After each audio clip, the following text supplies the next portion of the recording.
नमस्कार दोस्तों।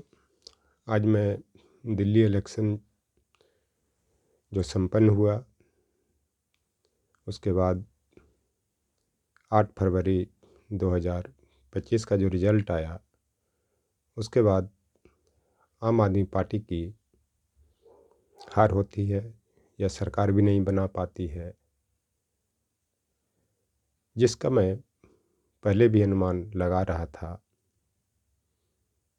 कि इसकी सत्ता जा रही है।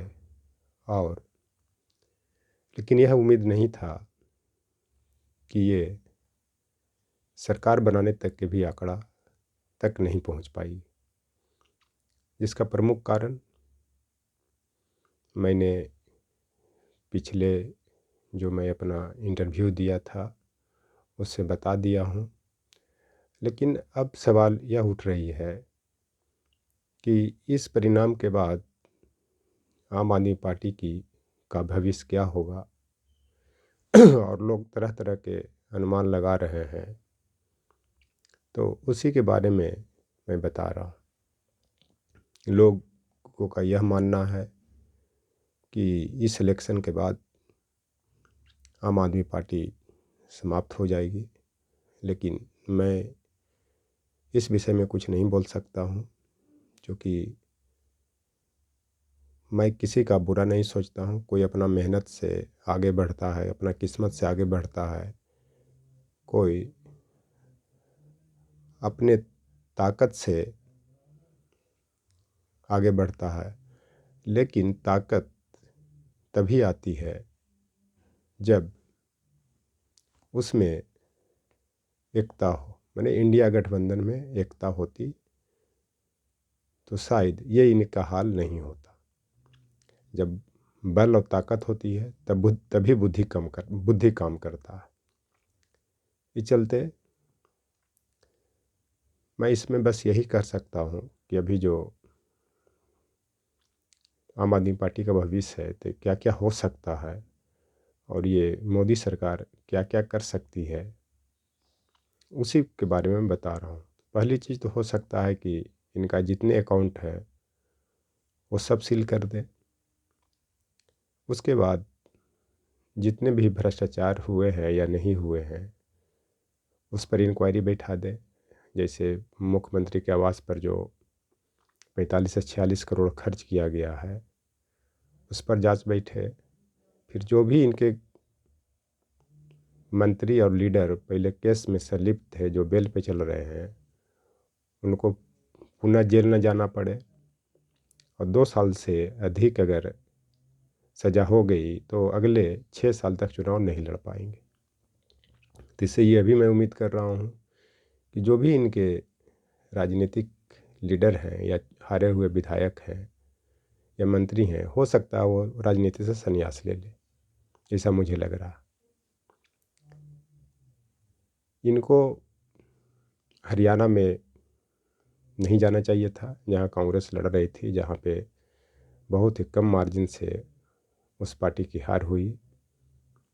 जो भी जहाँ जहाँ उभर रहे हैं वो कांग्रेस के वोट बैंक पर ही उभर रहे हैं, चाहे गुजरात हो, गोवा हो, राजस्थान हो, मध्य प्रदेश हो। क्योंकि पहले भी बोल चुका हूँ कि ये सब जो स्टेट है वो प्रारंभ से ही कांग्रेस का जनाधार रहा है। तो कांग्रेस पार्टी ने इस पार्टी को आशीर्वाद दिया, लेकिन भस्मासुर की तरह वो कांग्रेस पार्टी को ही जलाने का कोशिश किया, मारने का कोशिश किया, जिसका परिणाम यह हुआ। शेरशाह सूरी के बारे में कहावत है कि एक मुट्ठी बाजरा के चक्कर में शेरशाह सूरी ने अपना पूरा साम्राज्य गंवा दिया था। उसका कारण है कि शायद शेरशाह सूरी कालिंजर के दुर्ग पे आक्रमण नहीं करता, और उस आक्रमण के दौरान अगर बम नहीं फटता तो शेरशाह सूरी की डेथ नहीं होती। इस कारण इसमें भी एक और कहावत है कि तेते पाँव पसारिए जेते चादर होई। मतलब अपना समर्थ के अनुसार व्यक्ति को काम करना चाहिए। इसमें भी एक कहावत है कि बेंग जो है घोड़ा के साथ चला ताल ठोकने। इसका मतलब है कि बेंग छोटा जीव अगर घोड़ा से ताल ठोकेगा तो घोड़ा उसको कुचल देगा। घोड़ा तब तक सते रहता है जब तक उसको लगता है कि अब उसका इज्जत आबरू पर कोई नुकसान नहीं। उसी तरह से इस पार्टी कांग्रेस को चुनौती देने लगी, अब हर तरह से चुनौती देने लगी, तो कांग्रेस पार्टी ने इसको औकात पे ला दिया। अगली बात, अब जहाँ तक फ्री बी की बात होती है, रेवड़ी की बात होती है, तो दिल्ली की जनता रेवड़ी नहीं अधिकार चाहती है। दिल्ली की जनता शांति चाहती है, स्वच्छता चाहती है, शुद्ध पेयजल चाहती है, और दिल्ली की जनता यह चाहती है कि जो भी उसका अधिकार है, जो जीवन का अधिकार है, वो बना रहे। जो भारतीय संविधान के अनुच्छेद 21 में भी जीवन का अधिकार का वर्णन किया गया।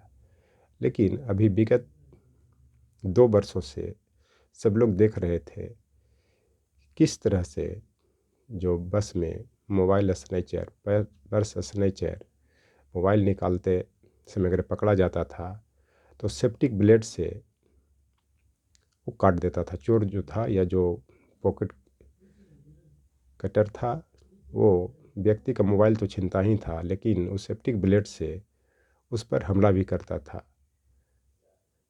तो दिल्ली की जनता यह कहती है कि तुम अगर सेप्टिक ब्लेड से कुतरोगे तो मैं तुमको अपना मताधिकार से कुतर देंगे। अगर तुम मेरा मोबाइल पर छीनोगे तो हम लोग तुम्हारा सत्ता छीनेंगे, जो दिल्ली की जनता ने दिखा दिया। ये बीजेपी के कारण इनकी हार नहीं हुई, उनकी वोट प्रतिशत जितना था वो लगभग वही रहा, 1-2% बढ़ा। इनकी हार अपनी करतूते से हुई।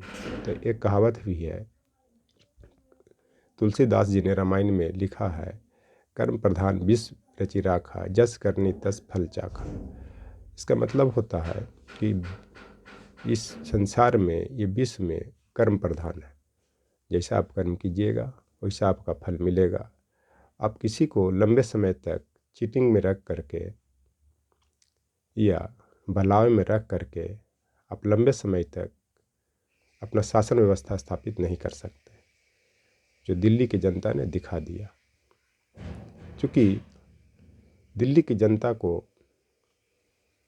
सिर्फ सोशल सिक्योरिटी चाहिए, वो खुद अपने आप आगे बढ़ जाएगा। क्योंकि ये देश की राजधानी है और यहाँ पे हर तरह के लोग आते हैं। यहाँ तक कि प्रधानमंत्री की भतीजी का भी पर्स मोबाइल सिविल लाइंस के पास छीन लिया गया था।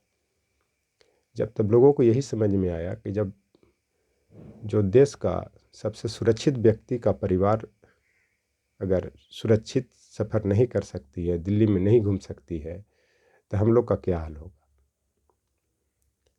तो फ्री बी का भी एक सीमा होता है। महात्मा गांधी ने भी विरोध किया था कि कभी भी किसी व्यक्ति को फ्री कुछ नहीं देना चाहिए, क्योंकि वो ब्रिटिश काल में देख चुके थे किस तरह से ब्रिटिशर्स ने राजाओं को, प्रिंसली स्टेट के राजाओं को जो कहते थे वो करते थे, हर चीज़ उनके लिए फ्री था। उसी कारण जितना राजाओं, उनके चमचों ने ब्रिटिश के साथ लूटना चाहा, लूटा, जिसका परिणाम यह हुआ कि भारत की स्थिति बहुत खराब हो गई। तो इस संदर्भ में मलुकदास ने भी कहा है, एक दोहा कहा है, अजगर करे न चाकरी, पंछी करे न काम, दास मलुका कह गए सबके दाता राम। उसी तरह से आज दिल्ली में भी वही हाल हुआ कि सबके ये भगवान बने हुए थे केजरीवाल जी, और हर चीज़ को फ्री, बिजली फ्री, पानी फ्री, फिर उसके बाद मुल्लाओं को वेतन फ्री, फिर ग्रंथियों को वेतन फ्री, फिर पुजारियों के वेतन फ्री किए, यहाँ तक कि मेट्रो को भी वेतन फ्री कर, मेट्रो में भी विद्यार्थियों के लिए फ्री यात्रा की बात कर रहे थे। तब ये हर लोग बता सकता है कि हर चीज़ फ्री हो जाएगा तो देश की स्थिति क्या होगी, यह प्रश्न खड़ा करता है। तो इसलिए ये जो फ्री की चीज़ थी, अगर देश की स्थिति खराब हुई, अगर देश में हर चीज़ फ्री हो जाएगा तो क्या होगा देश का। इस चलते जो कांग्रेस पार्टी की इस इलेक्शन में जो एक घोषणा था कि मैं हम लोग बेरोजगार को 1 साल तक इतना रुपया देंगे तो बहुत अच्छा मुझे लगा, क्योंकि भाई 1 साल में ये माना जाता है कि आदमी अपने कुछ कर लेगा, स्टैंड कर लेगा, उसके बाद उसको बंद कर दिया जाएगा।